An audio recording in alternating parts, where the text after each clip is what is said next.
Jamás imaginé que mi propio hijo diría que mi muerte sería el mayor alivio para nuestra familia. Antes de continuar, suscríbete al canal, activa la campanita, deja tu like y cuéntanos desde qué ciudad nos estás viendo. Me llamo Héctor Ramírez, tengo 64 años, y durante más de 35 años creí que la familia era el refugio más seguro del mundo. Mi historia comenzó a complicarse en 2018, cuando mi hijo Lucas, de 22 años, se trasladó a Barcelona para estudiar arquitectura en la Universidad Politécnica. Mi esposa Clara y yo estábamos llenos de orgullo. Habíamos criado a un joven responsable, estudioso y con valores sólidos.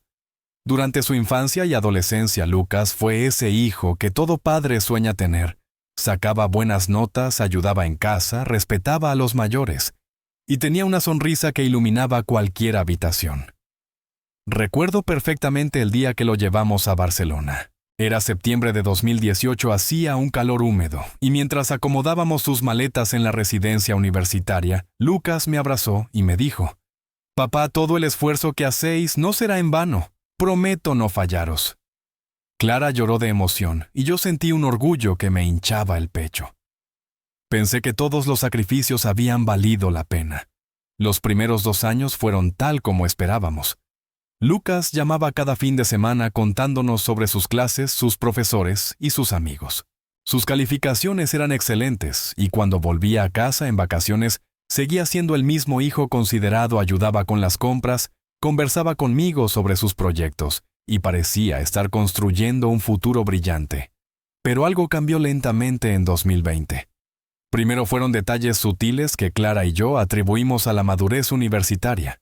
Sus llamadas se hicieron más espaciadas, de cada semana, a cada 15 días, y luego a una vez al mes.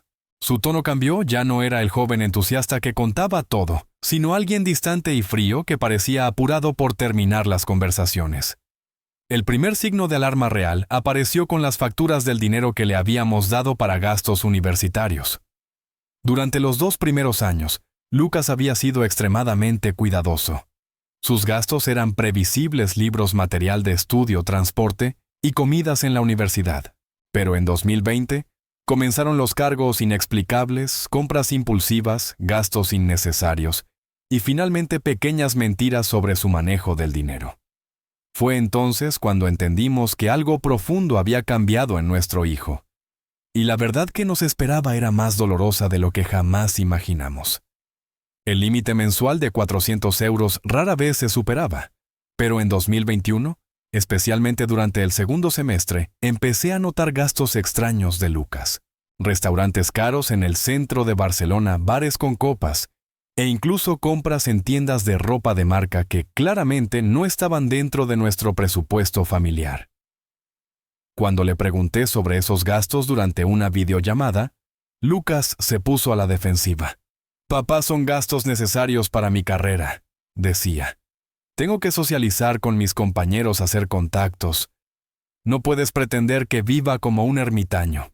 Clara, siempre protectora, me insistía en que no fuera tan estricto, que era normal que un joven universitario quisiera disfrutar de la vida social. Pero yo había trabajado toda mi vida, sacrificado muchos años, para construir la estabilidad familiar, como para no notar que el dinero se estaba malgastando. Mi trabajo en la distribución de materiales de construcción me dio una vida cómoda, pero no éramos millonarios.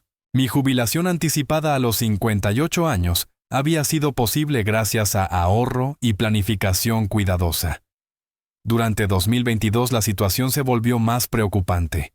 Las llamadas de Lucas ya no tenían patrón regular, y cuando finalmente contactaba, era evidente que algo había cambiado en él. Su voz sonaba diferente, más áspera, con un dejo de arrogancia que jamás había escuchado en mis 25 años como padre. «¿Cómo van los estudios, hijo?», le preguntaba durante las videollamadas dominicales cuando conseguía que respondiera. Él se limitaba a encogerse de hombros frente a la cámara con expresión de hastío. «Bien, papá, todo normal», decía con un tono que sugería que mis preguntas le molestaban. Clara notó el cambio antes que yo. Durante una videollamada en marzo de 2022 me dijo: «Héctor, ¿has visto los ojos de Lucas? Ya no brillan como antes y habla como si interrumpiéramos algo más importante». Tenía razón. Lucas había desarrollado la costumbre irritante de mirar constantemente su teléfono durante nuestras conversaciones como si esperara mensajes más interesantes que los de sus padres. Cuando le preguntábamos por sus amigos, mencionaba nombres que nunca habíamos escuchado. Principalmente Adrián, quien parecía liderar su nuevo círculo social. Adrián es genial, papá. Su familia tiene una empresa de importación, vive en un ático en el Eixample y conoce a todo el mundo en Barcelona. Decía con admiración que nunca mostró por ningún compañero de estudios antes. Las salidas y fiestas en terrazas increíbles empezaron a reflejarse dramáticamente en los extractos bancarios, y cada vez era más difícil ignorar que algo profundo estaba cambiando en nuestro hijo. Algo que amenazaba con romper la confianza y la relación que habíamos construido durante tantos años. Los 400 euros mensuales se convirtieron en 600, luego en 800. Para octubre de 2022, Lucas había llegado al límite de 1.000 euros, que yo había establecido como máximo absoluto para emergencias. Cuando lo confronté, su respuesta me dejó helado. Papá, no entiendes cómo funciona el mundo universitario aquí en Barcelona. No puedo presentarme a reuniones importantes con ropa barata ni invitar a mis contactos a bares mediocres. Esto es una inversión en mi futuro profesional. ¿Inversión?, le repliqué sintiendo cómo la sangre me subía a la cabeza. ¿Gastarte 200 euros en una noche en copas es una inversión? Es networking, papá. Algo que claramente no entiendes desde tu pueblito en Valencia. Esa frase me dolió más de lo que estaba dispuesto a admitir. Mi pueblito había sido suficiente para construir el negocio que estaba financiando su vida universitaria. Allí había crecido feliz y sin carencias durante más de 2 décadas. Clara intentaba mediar como siempre. Héctor, quizás deberíamos darle un poco más de libertad. Es joven, está conociendo el mundo y experimentando. Todos pasamos por esas etapas. Pero yo veía algo más siniestro en los ojos de Lucas durante esas videollamadas cada vez más espaciadas. Había frialdad, una distancia calculadora que me resultaba completamente ajena. Este no era el hijo que habíamos criado con tanto amor y dedicación. En diciembre de 2022, durante las vacaciones navideñas, Lucas vino a casa por una semana. Clara preparó todos sus platos favoritos y decoró la casa como cuando era pequeño, esperando recuperar un poco de la conexión familiar perdida. La primera noche fue relativamente normal. Cenamos juntos y Lucas nos contó algunas anécdotas graciosas de la universidad. Por momentos parecía el hijo cariñoso que recordábamos. Pero al segundo día la fachada comenzó a desmoronarse. ¿Por qué no sales con tus amigos de aquí?, le preguntó Clara durante el desayuno. Porque ya no tengo nada en común con ellos, mamá. Sus conversaciones son superficiales, sus ambiciones limitadas. Yo he crecido, he evolucionado. ¿Evolucionado?, pregunté sin poder disimular mi irritación. ¿Te refieres a mirar por encima del hombro a quienes te vieron crecer? Lucas me lanzó una mirada cargada de desprecio. Exactamente, papá. A esa mentalidad pequeña que me quiere mantener en una burbuja provinciana. Clara y yo intercambiamos miradas llenas de preocupación. Nuestro hijo no solo había cambiado, se había convertido en alguien que ya no reconocíamos. Llegó 2023, cargado de tensiones y comportamientos que ya no podíamos ignorar, y comprendí que estábamos ante un conflicto familiar que pondría a prueba todo lo que creíamos sobre nuestra familia y nuestra relación con Lucas. Las vacaciones navideñas habían revelado una verdad incómoda. Lucas se había transformado en un joven arrogante que vivía en una burbuja de privilegios financiados por mi trabajo de décadas. Clara y yo regresamos a nuestra rutina diaria con un peso en el corazón, conscientes de que algo drástico tenía que cambiar. En enero de 2023 decidí tomar cartas en el asunto de manera directa. Programé una videollamada formal con Lucas, no como las conversaciones casuales de antes, sino como una reunión seria entre un padre preocupado y un hijo que necesitaba escuchar verdades incómodas. Lucas, necesitamos hablar sobre tu situación económica, dije sin preámbulos cuando apareció en la pantalla. Estaba en lo que parecía un apartamento lujoso, muy diferente a la modesta residencia universitaria donde supuestamente vivía. ¿Qué pasa ahora, papá?, respondió con esa actitud desafiante que tanto me molestaba. Tus gastos han aumentado un 150% en el último año. Clara y yo no somos millonarios, hijo. Mi pensión de jubilación anticipada tiene límites muy claros. Lucas puso los ojos en blanco, un gesto que jamás había hecho en su infancia. Papá, por favor, no dramatices. Sé perfectamente que tienen dinero suficiente. La casa está pagada, no tienen deudas, y tu empresa te dejó una buena liquidación. Su frialdad al hablar de nuestro patrimonio como si fuera suyo por derecho, me dejó atónito. Hemos trabajado duro para tener estabilidad. Le expliqué pacientemente. Pero eso no significa que puedas gastar sin límites. Necesitas aprender el valor del dinero y responsabilidad financiera. ¿Responsabilidad financiera?, se burló. Papá, estoy construyendo mi red de contactos profesionales. Cada euro que invierto en socializar con las personas correctas multiplicará las oportunidades laborales cuando me gradúe. ¿Y qué hay de tus estudios académicos? Una sombra cruzó por su rostro. Las notas son solo números, papá. Lo importante son las conexiones y las experiencias reales. Adrián me ha enseñado cómo funciona verdaderamente el mundo empresarial.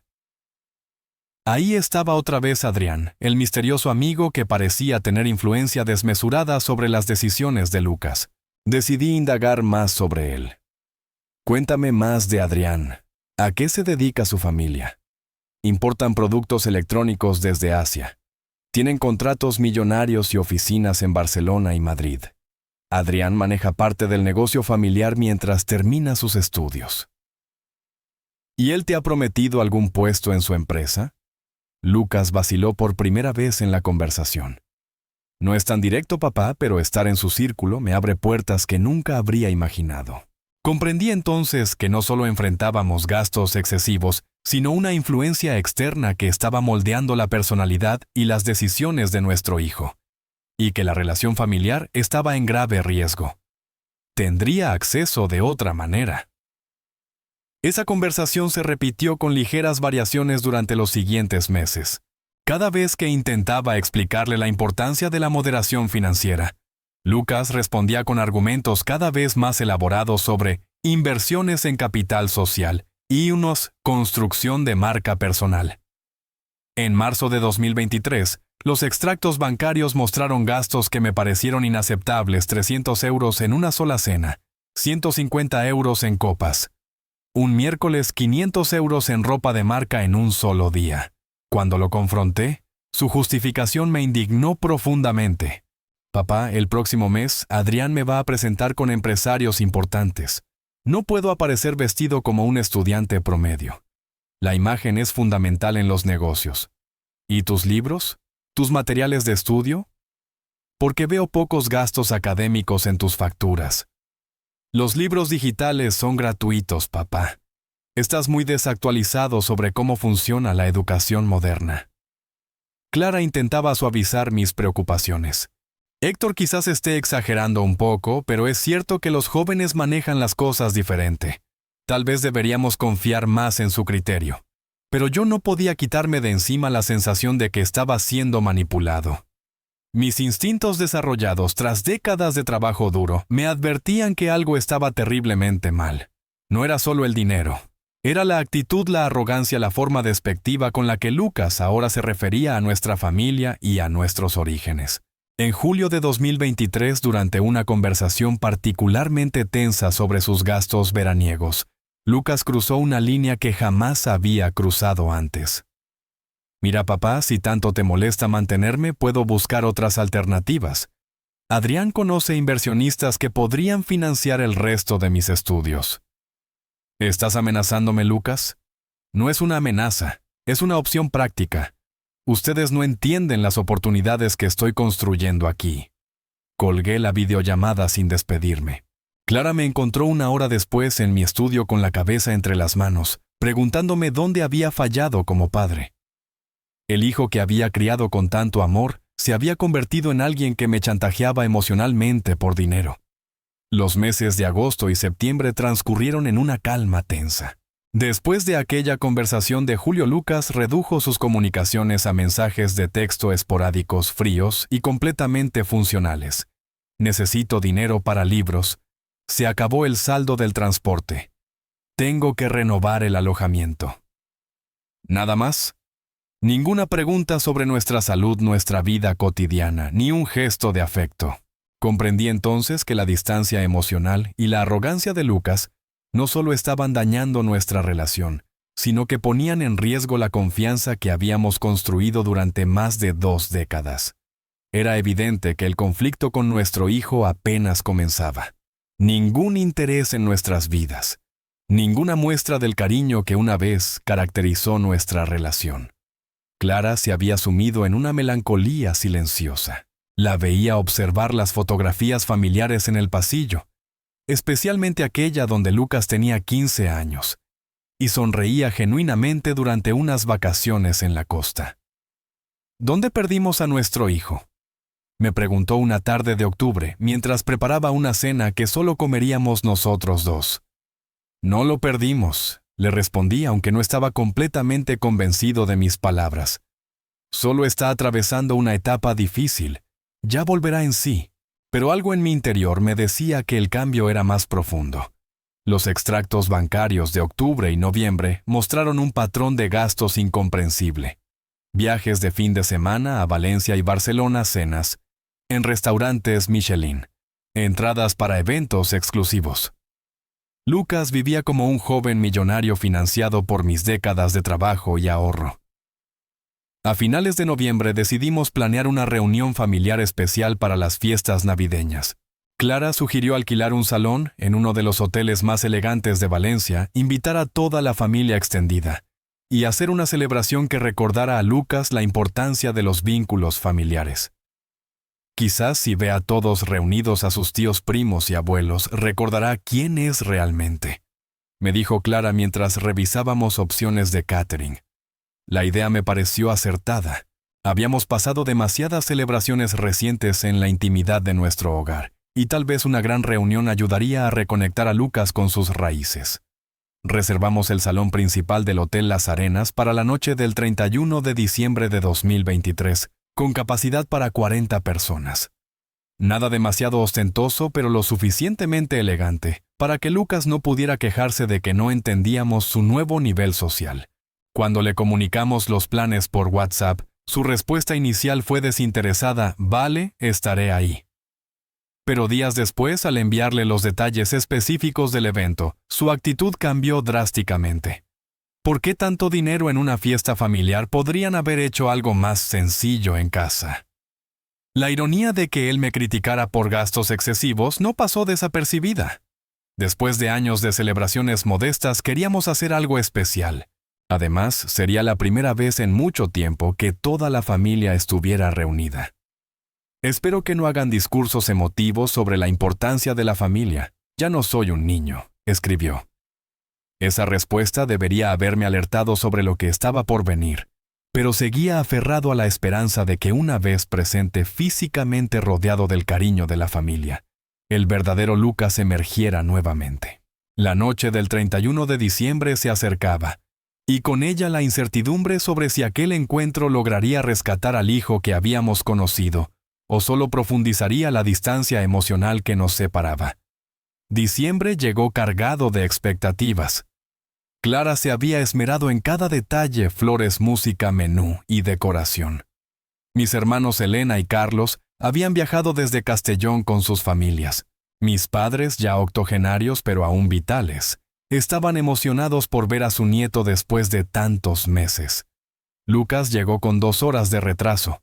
Vestía impecablemente, pero su expresión no auguraba nada bueno. Saludó mecánicamente a los presentes, respondía con monosílabos, y pasó buena parte de la velada absorto en su teléfono. Durante la cena, mientras todos compartían recuerdos, Lucas se mantenía en silencio. Cuando Elena le preguntó por la universidad, él respondió con una sonrisa forzada: «Todo va perfectamente, tía». Mejor que nunca. Pero noté algo raro. Sus movimientos eran erráticos, sus pupilas dilatadas, y tenía una hiperactividad que no correspondía con su carácter habitual. Clara también lo notó, pues me apretó la mano bajo la mesa cuando Lucas se levantó por tercera vez en menos de una hora para ir al baño. A medida que nos acercábamos a la medianoche, la tensión en el ambiente aumentaba. Lucas comenzó a hacer comentarios sarcásticos sobre la pomposidad de la celebración y lo innecesario del montaje. 5 minutos antes de las 12, Clara tomó el micrófono para hacer el brindis familiar. Sus palabras eran cálidas, habló de gratitud, amor incondicional y esperanza para 2024. Al terminar, me pasó el micrófono, pero antes de que pudiera hablar, Lucas se adelantó, me lo arrebató con una sonrisa helada y se dirigió al centro del salón. Querida familia, comenzó con tono teatral, ya que estamos todos reunidos en esta magnífica celebración financiada tan generosamente por mi padre. Creo que ha llegado el momento de compartir mis verdaderos sentimientos. El salón enmudeció. 40 miradas se clavaron en él. Clara me miró con ojos llenos de pánico. Durante años he oído discursos sobre amor familiar, sacrificio y gratitud. Continuó Lucas escaneando con la mirada a todos. Pero esta noche quiero ser honesto. Mi hermano Carlos intentó intervenir. Lucas, quizá no es el momento. No, gritó Lucas alejándose un segundo del micrófono. Esta familia necesita escuchar la verdad. Especialmente mi padre, que se cree el gran patriarca generoso. Sus palabras salían con una crueldad medida. Yo sabía que lo que venía a continuación no solo arruinaría la noche, sino que dejaría una grieta difícil de cerrar en nuestra familia. Clara se puso de pie, intentando acercarse a él, pero Lucas la detuvo con un gesto agresivo.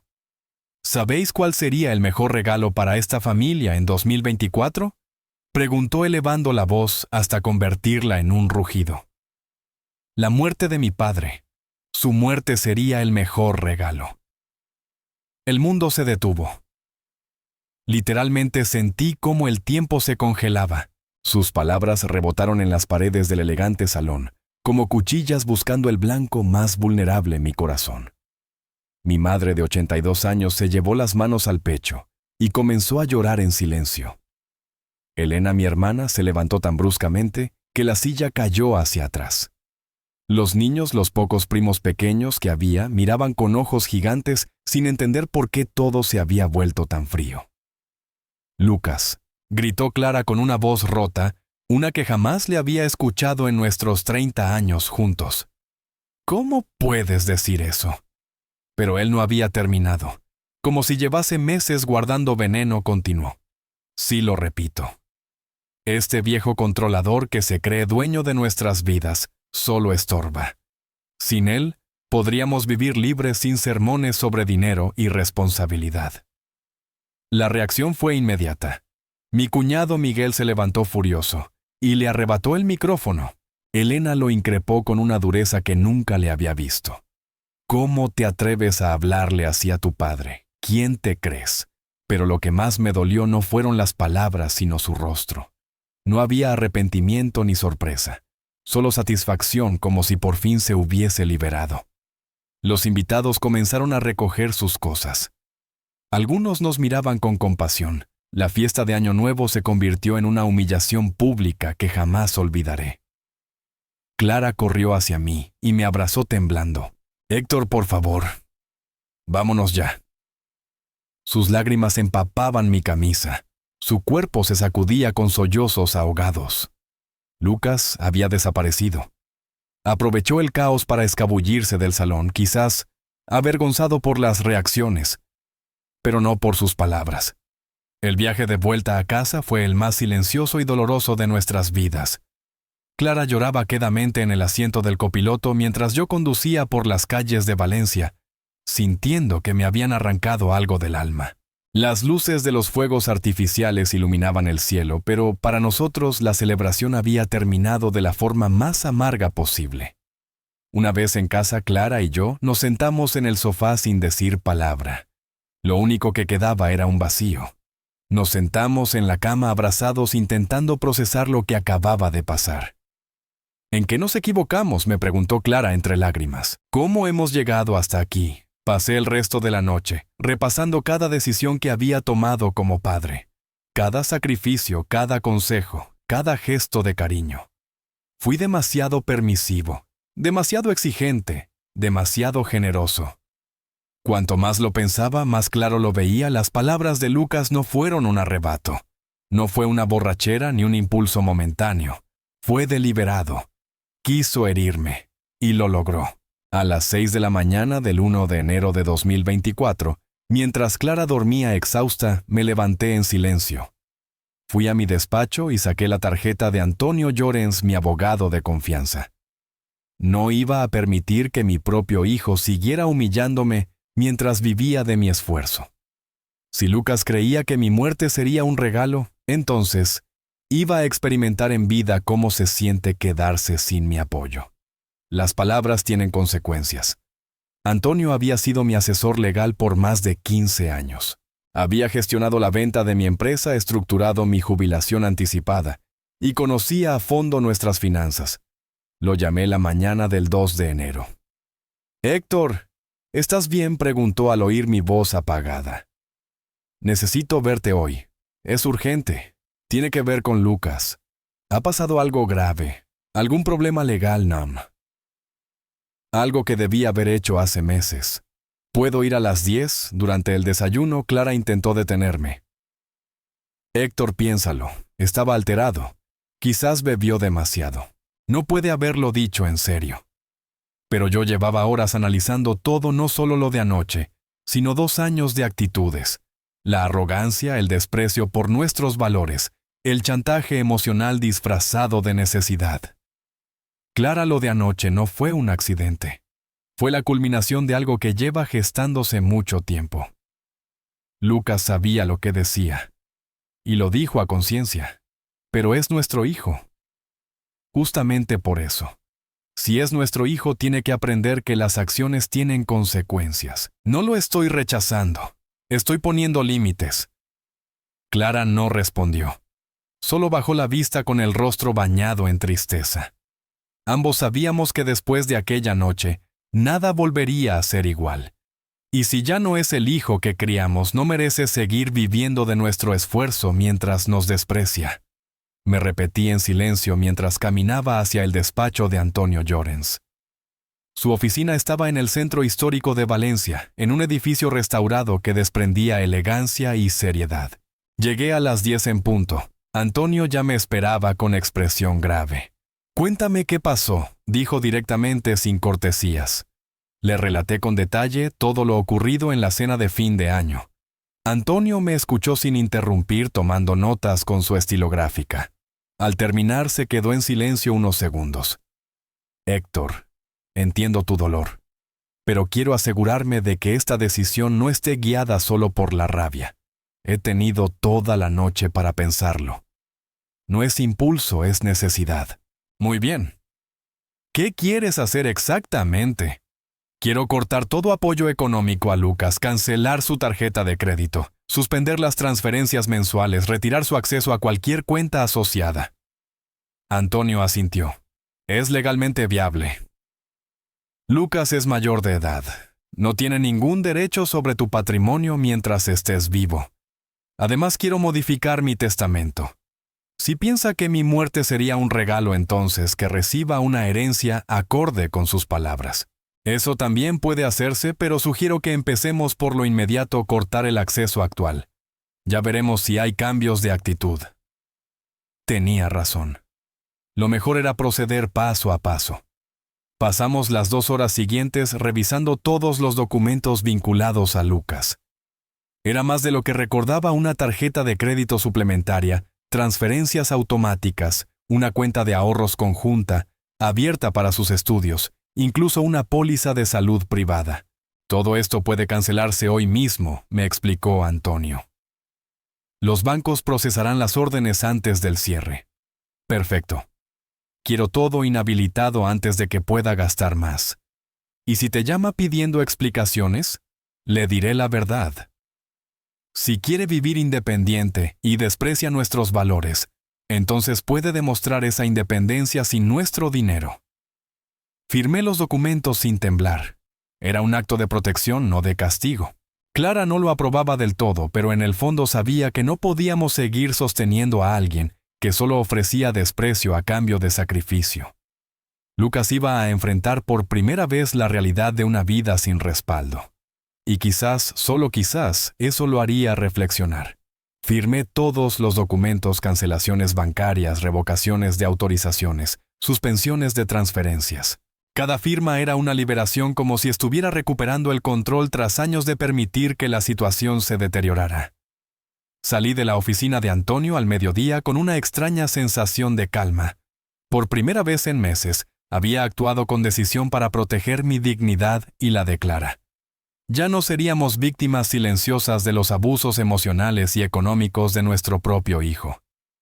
Clara me esperaba en casa con el rostro tenso. ¿Qué decidiste hacer? Corté todas las conexiones financieras. A partir de hoy, Lucas tendrá que demostrar qué tan independiente es. Ella suspiró visiblemente afectada, pero asintió.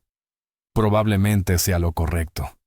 Solo espero que esto lo haga reflexionar. Y si no, entonces nunca fue realmente el hijo que creímos criar.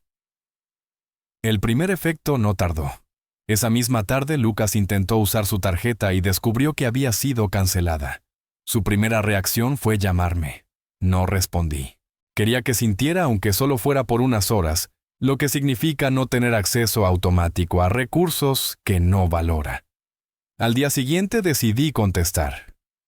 «Papá, ¿qué carajo está pasando?», gritó desesperado con un tono muy distinto al habitual. «Mi tarjeta no funciona, no puedo entrar a la cuenta y el banco dice que todas las autorizaciones están revocadas». Respiré hondo. Llevaba 24 horas preparando esta conversación.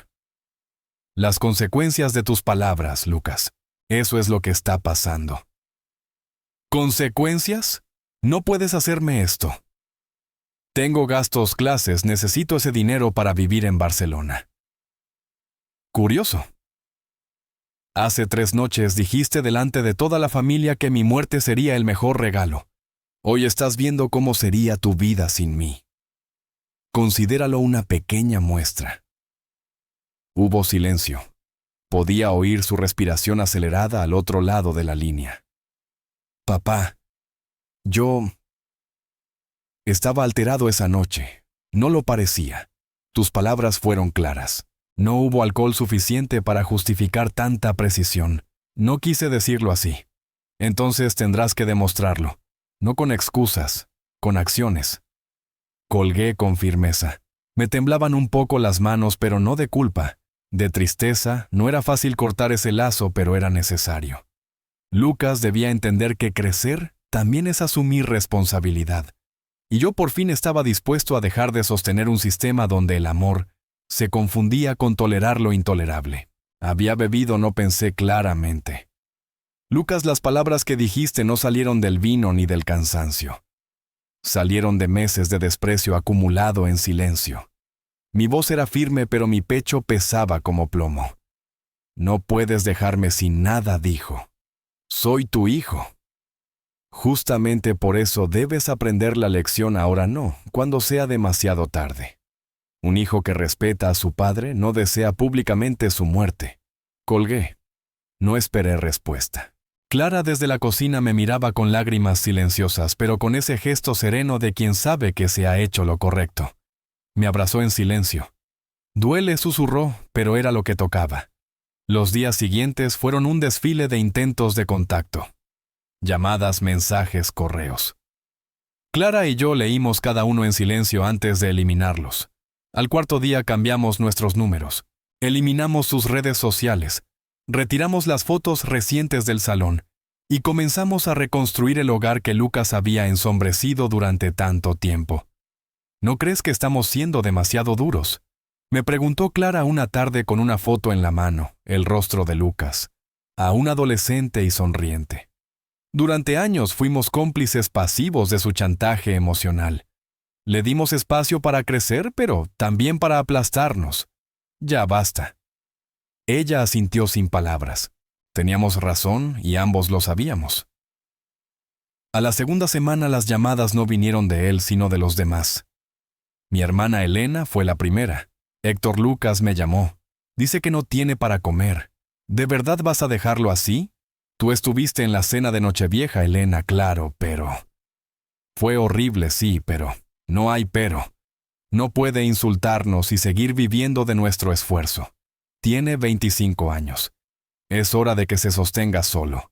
Es tu hijo. Y por eso debe aprender. La familia también pone límites, no solo da abrazos. Otros intentaron convencerme, primos, tíos, incluso amigos de la familia. Pero solo Miguel, mi cuñado, dijo lo que necesitaba oír. Te respeto, Héctor. Lo que hizo Lucas fue inaceptable. Ojalá esto le haga tocar fondo. Tal vez desde ahí pueda reconstruirse. Mis padres, aunque tristes, no intentaron justificar nada. Les dolía, claro, pero entendían que no era un simple castigo, sino una defensa. Una protección para Clara, para mí. Y tal vez incluso para Lucas, si algún día decidía reencontrarse con la verdad. Pero otras voces dentro de la familia, sobre todo, las mujeres más jóvenes, insistían en mediar, en encontrar explicaciones para lo que era sencillamente imperdonable. Es joven, decían. Los chicos cometen errores. Seguro que ha aprendido la lección. Pero yo ya había tomado una decisión. No íbamos a vivir atrapados en la culpa o el chantaje emocional de alguien que nos había menospreciado tan públicamente, por muy hijo nuestro que fuera. Clara y yo empezamos a redescubrir la serenidad que nos habían robado los últimos años. Las cenas en casa eran tranquilas. Volvimos a hablar sin tensión, sin interrupciones cargadas de exigencias o dramas. Una tarde, mientras paseábamos por los jardines de Murillo, algo que no hacíamos desde hacía mucho, Clara me dijo con una media sonrisa: ¿Te has dado cuenta de que volvemos a sonreír de verdad? Asentí. Era cierto. Sin el peso constante de Lucas volvíamos a ser nosotros. Un mes después de cortar todo contacto, decidimos darnos un regalo pendiente, un viaje de 2 semanas por Grecia.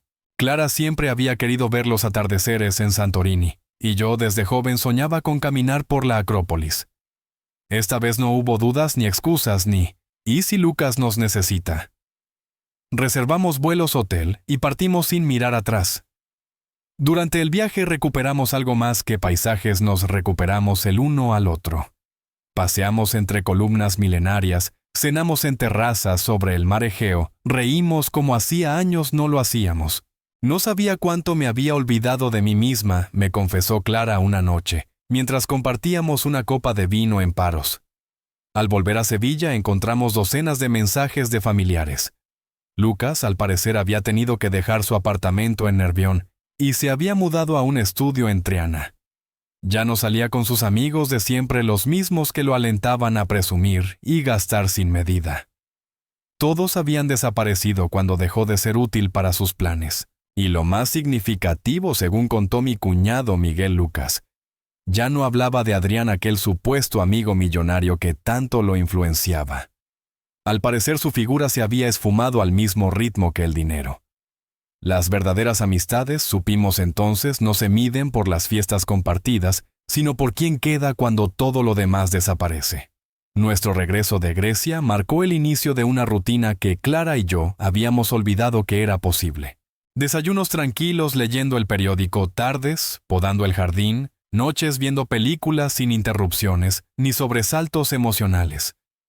Era como si estuviésemos recuperando poco a poco la vida que durante años quedó relegada a segundo plano por las crisis constantes de Lucas. 5 meses habían transcurrido desde el corte total de comunicación. A través de familiares sabíamos que seguía en Madrid, pero manteníamos una distancia emocional firme. Clara ya no despertaba llorando en la madrugada, y yo había dejado de revisar compulsivamente redes o noticias temiendo encontrar su nombre en algún titular. Sin embargo, todo cambió la mañana del 15 de junio de 2025, a las 7:15, cuando sonó el teléfono fijo de casa. Clara y yo nos miramos extrañados. Muy pocos tenían ese número, y menos aún motivos para llamar tan temprano. Contesté con inquietud y la voz que escuché al otro lado me hizo volver de golpe a la ansiedad que tanto nos costó dejar atrás. Señor Héctor Carranza, le habla el agente Roberto Martínez de la Comisaría de Distrito Centro de Madrid. Llamo en relación a una situación que involucra a su hijo, Lucas Carranza Gómez. Mi primer impulso fue colgar. Pensé que sería otra de sus tretas para conseguir dinero. Pero el tono formal del agente indicaba que no se trataba de una simple llamada manipuladora. ¿Qué ha ocurrido?, pregunté mientras Clara se acercaba notando la gravedad en mi expresión. Su hijo fue detenido anoche durante un operativo de rutina a la salida de un local en el barrio de Malasaña. Se encontraron sustancias estupefacientes en su mochila personal. El mundo se me vino abajo. Clara se cubrió la boca y yo sentí un frío en el pecho. ¿Qué tipo de sustancias? Cocaína. Una cantidad que supera el umbral permitido para consumo personal.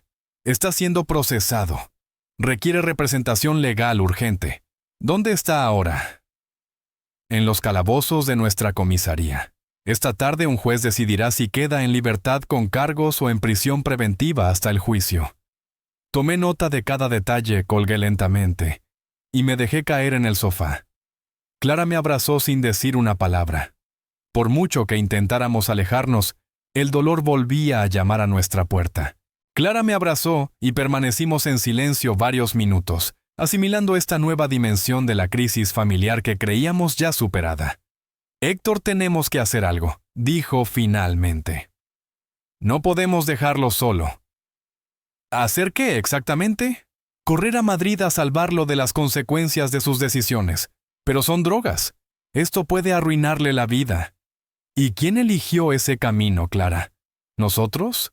La familia que desprecia a Lucas sabía lo que hacía. Durante las siguientes horas el teléfono no dejó de sonar, familiares preocupados, amigos confundidos.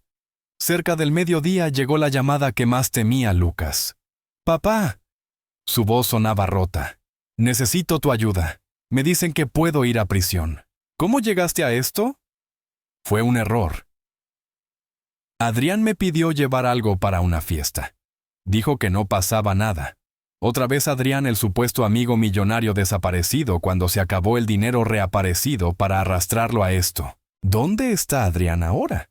¿Te consiguió abogado? ¿Está asumiendo su parte?» El silencio me dio la respuesta.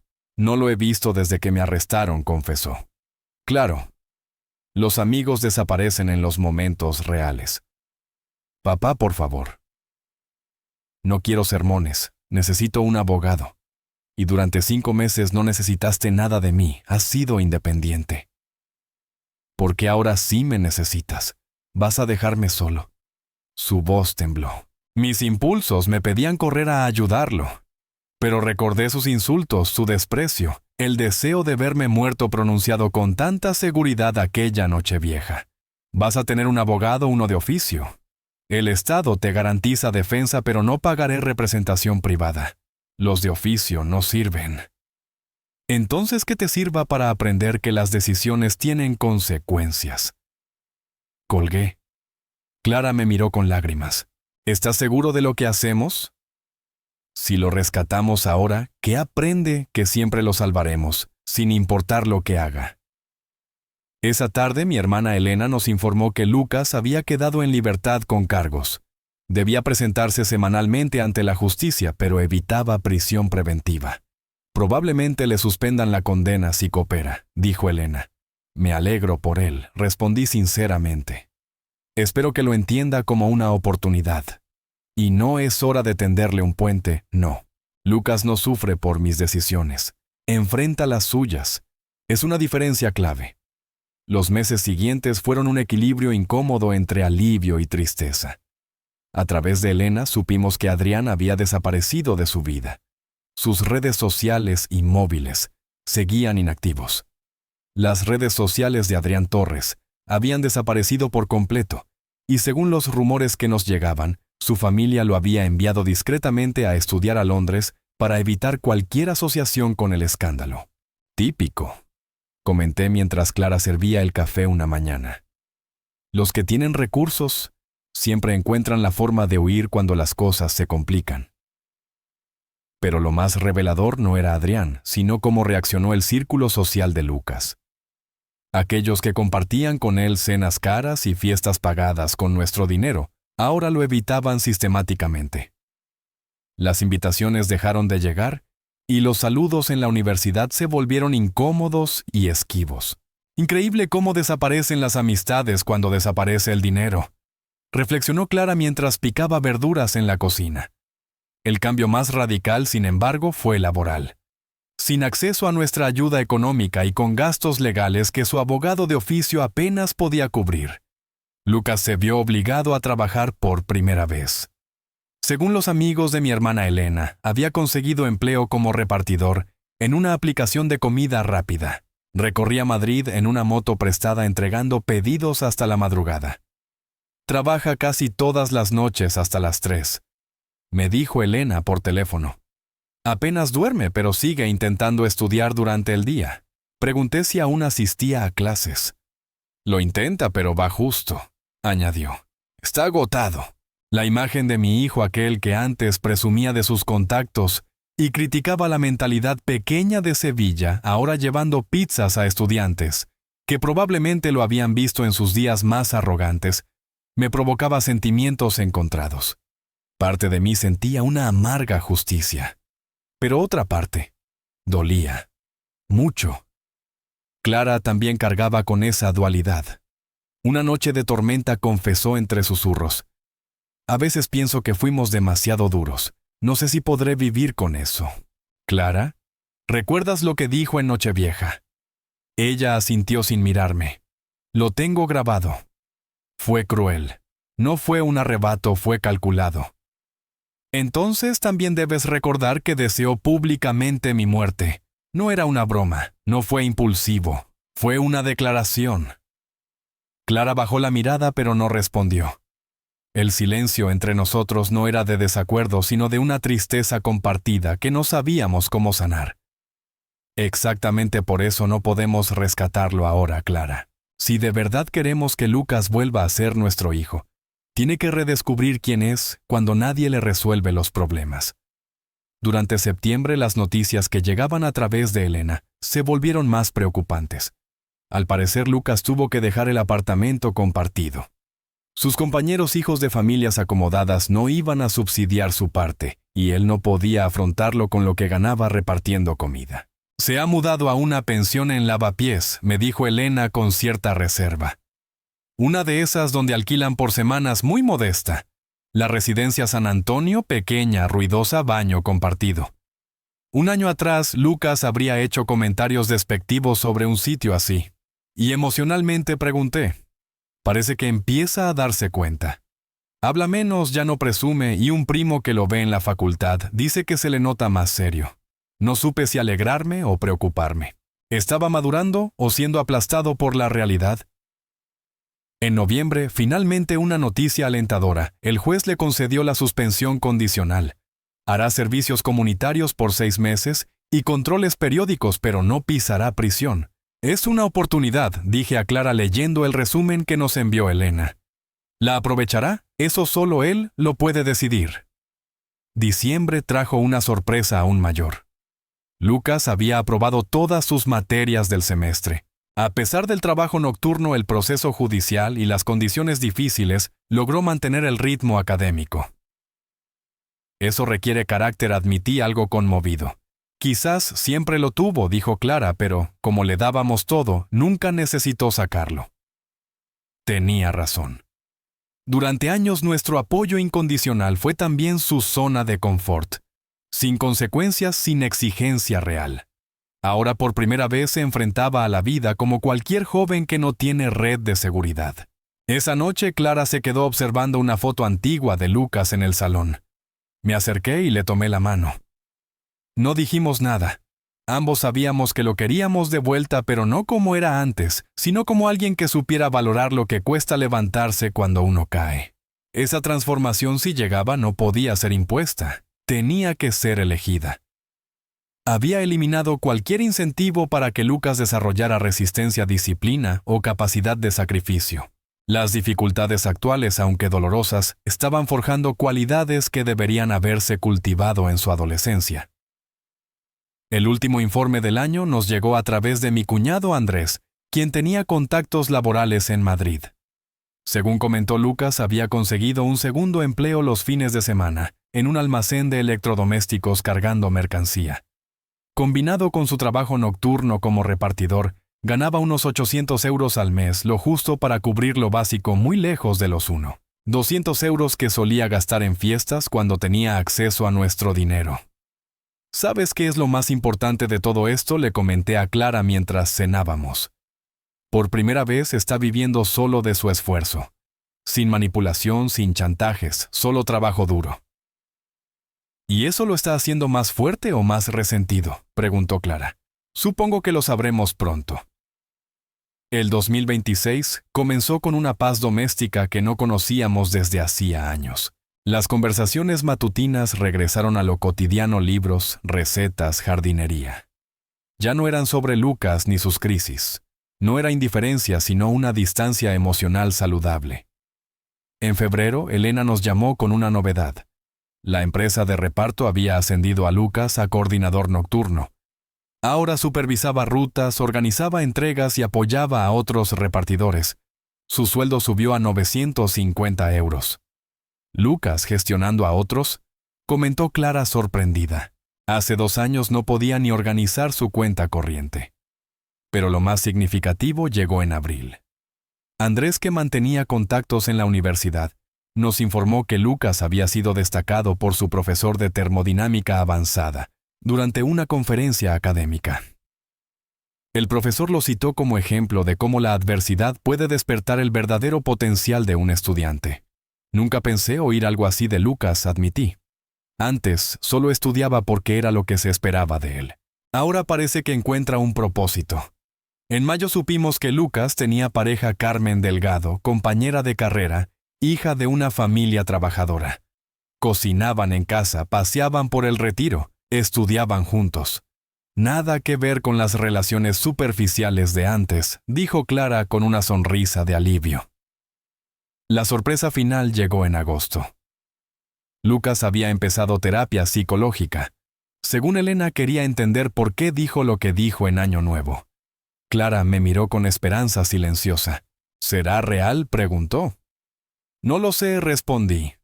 Por ahora prefiero observar desde lejos. Caracterizado nuestras interacciones anteriores.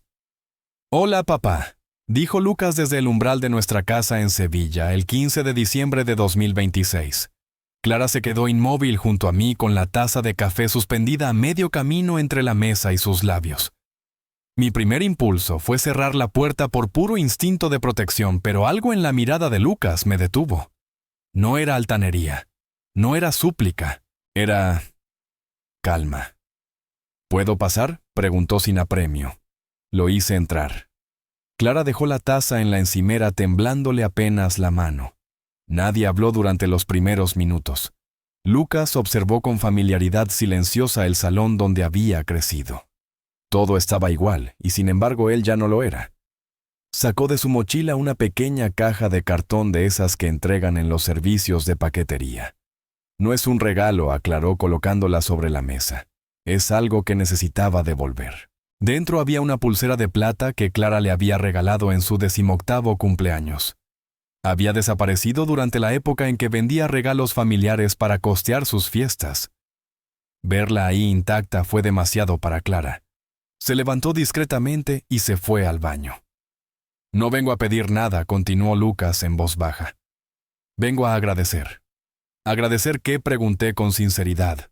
Que no me salvaras cuando más cómodo habría sido hacerlo. Por primera vez entendí qué significa ganarme las cosas. Lo odié al principio. Pero ahora lo valoro. Nos quedamos en silencio largo rato. Luego Lucas me habló de su beca del Congreso de Ingeniería de Carmen, de cómo había aprendido a cocinar arroz con lentejas. No pidió perdón explícitamente, pero cada gesto, cada palabra, era una forma silenciosa de redención. Cuando Clara volvió con los ojos enrojecidos, Lucas se levantó instintivamente. No dijo mamá ni lo siento, solo la abrazó. Y Clara, por primera vez en años, lo abrazó de vuelta. Al despedirse dijo que tenía que volver a Madrid en tren esa misma tarde, que el lunes volvía a trabajar. No pidió quedarse, no pidió dinero. Solo se despidió con una sonrisa serena y una promesa. Volveré pronto si ustedes me dejan. Después de cerrar la puerta, Clara y yo nos quedamos en silencio. Sentí que por fin, después de tanto, nuestro hijo había empezado a regresar. No el mismo de antes, sino uno nuevo. Uno que quizá valiera la pena volver a conocer.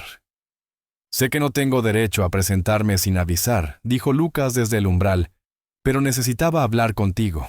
Vestía ropa sencilla pero limpia, vaqueros gastados, una camisa arrugada y zapatillas deportivas visiblemente desgastadas. Sus manos antes suaves ahora mostraban callos y pequeñas cicatrices. Pero lo que realmente me desarmó fueron sus ojos. Ya no había ni rastro de arrogancia. Clara, le dije, Lucas está aquí. Mi esposa se acercó lentamente secándose las manos con el delantal. ¿De verdad eres tú? Sí, mamá. O al menos el que debía haber sido hace tiempo. Entramos al salón, el mismo donde tantas veces habíamos discutido su futuro. Esta vez Lucas se sentó en el borde del sofá como quien sabe que debe recuperar el lugar que perdió. ¿Cómo supiste que estaríamos en casa?, pregunté. Llamé a la tía Sandra. Le conté que había terminado la carrera y quería hablar con ustedes. Le pedí que no dijera nada. Sandra había respetado su deseo de enfrentarme directamente. ¿Qué llevas ahí, Lucas? Extendió un sobre y extrajo su título universitario, el expediente académico, una carta de recomendación y una oferta laboral de Energías Renovables del Sur, una firma con sede en Sevilla. Me gradué la semana pasada con matrícula de honor. La tesis sobre redes eléctricas inteligentes recibió sobresaliente y la empresa cree que tengo potencial para crecer. Clara se sentó a mi lado para revisar los documentos. Todo era impecable. La oferta incluía un salario inicial de 1.400 euros mensuales, con opción de ascenso por desempeño. ¿Y qué esperas con esto?, pregunté midiendo mi tono. Nada. No vengo a pedir ni exigir. Solo quería que supieran que el esfuerzo que ustedes hicieron por mí no fue en vano. Clara se llevó una mano al pecho, visiblemente conmovida. Yo respiré hondo, intentando contener un torrente de emociones contradictorias. No podía negar el orgullo, pero tampoco quería caer en sentimentalismos prematuros. ¿Tienes dónde quedarte? Sí, respondió. Estoy en un hostal por unos días. Solo quería cerrar este ciclo de frente sin fingir nada. Asentí lentamente. Gracias por venir, hijo. Lucas sonrió. No como el joven engreído de antes, sino con la serenidad de quien ha pasado por un largo invierno y está aprendiendo a florecer. Sé que no tengo derecho a presentarme sin avisar, dijo Lucas desde el umbral, pero necesitaba hablar contigo. Vestía ropa sencilla pero limpia, vaqueros gastados, una camisa arrugada y zapatillas deportivas visiblemente desgastadas. Sus manos antes suaves, ahora mostraban callos y pequeñas cicatrices. Pero lo que realmente me desarmó fueron sus ojos. Ya no había ni rastro de arrogancia. Clara, le dije, Lucas está aquí. Mi esposa se acercó lentamente secándose las manos con el delantal. ¿De verdad eres tú? Sí, mamá. O al menos el que debía haber sido hace tiempo. Entramos al salón, el mismo donde tantas veces habíamos discutido su futuro. Esta vez Lucas se sentó en el borde del sofá como quien sabe que debe recuperar el lugar que perdió. ¿Cómo supiste que estaríamos en casa?, pregunté. Llamé a la tía Sandra. Le conté que había terminado la carrera y quería hablar con ustedes. Le pedí que no dijera nada. Sandra había respetado su deseo de enfrentarme directamente. ¿Qué llevas ahí, Lucas?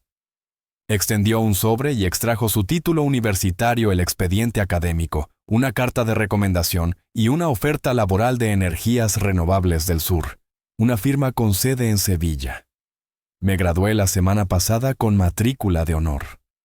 La tesis sobre redes eléctricas inteligentes recibió sobresaliente, y la empresa cree que tengo potencial para crecer. Clara se sentó a mi lado para revisar los documentos. Todo era impecable.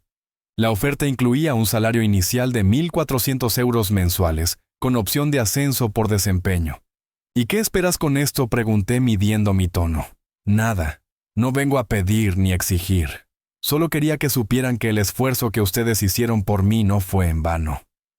Clara se llevó una mano al pecho, visiblemente conmovida. Yo respiré hondo, intentando contener un torrente de emociones contradictorias. No podía negar el orgullo, pero tampoco quería caer en sentimentalismos prematuros. ¿Tienes dónde quedarte? Sí, respondió. Estoy en un hostal por unos días. Solo quería cerrar este ciclo de frente sin fingir nada. Asentí lentamente. Gracias por venir, hijo. Lucas sonrió. No como el joven engreído de antes, sino con la serenidad de quien ha pasado por un largo invierno y está aprendiendo a florecer. Quería demostrarte que el hijo que criaste con tanto esfuerzo aún existe, aunque haya estado sepultado bajo capas de egoísmo que me avergüenzan, dijo Lucas con voz serena. Sus palabras sonaban sinceras, pero después de todo lo vivido, yo, Héctor, ya no reaccionaba con facilidad ante las emociones. Lucas, los logros académicos y laborales son valiosos, pero no borran el daño emocional. Lo sé, respondió sin excusas. No vengo a pedir perdón inmediato ni a fingir que todo puede volver a ser como antes. Solo quería decirte que he aceptado el trabajo en Sevilla. Me mudaré en febrero. Entiendo si prefieres mantener distancia. ¿Por qué Sevilla?, pregunté. Porque te he entendido que las oportunidades personales son más valiosas que las profesionales. Y aunque no espero volver a ser parte de esta familia, me gustaría estar cerca por si algún día decides que puedo ganarme ese lugar de nuevo.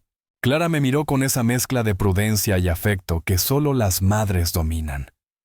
¿Dónde vivirás?, alquilé un estudio en San Bernardo. Es pequeño, pero suficiente. ¿Y Carmen?, preguntó Clara. Terminamos hace unos meses. Ella se fue a Barcelona con una beca. Fue una decisión amistosa. Nos sentamos en la cocina. Lucas se mantenía con postura humilde, sin exigencias. ¿Por qué traes todo esto ahora?, le pregunté señalando los documentos sobre la mesa. Porque no vine a pedir nada. Solo quería mostrarte que la inversión que hiciste en mí como padre y como hombre no fue en vano. No espero que me abraces ni que confíes. Solo quería ser transparente. Clara sirvió café y permanecimos en silencio un largo rato. ¿Y lo que dijiste aquella noche vieja?, preguntó ella. Lucas bajó la mirada. Fue lo más cruel que dije en mi vida. No lo puedo justificar ni borrar. Solo puedo demostrarles con los años que ese Lucas ya no existe. Su madurez me sorprendió. No estaba pidiendo confianza inmediata, sino ofreciendo pruebas futuras. Ese día pactamos los términos de una nueva relación, contacto mensual, una comida por trimestre, independencia total y respeto mutuo. Hoy, enero de 2027. Lucas lleva un mes en Sevilla. No ha pedido nada. No ha cruzado límites. Clara y yo volvimos a tener paz. No es una reconciliación perfecta, pero es real.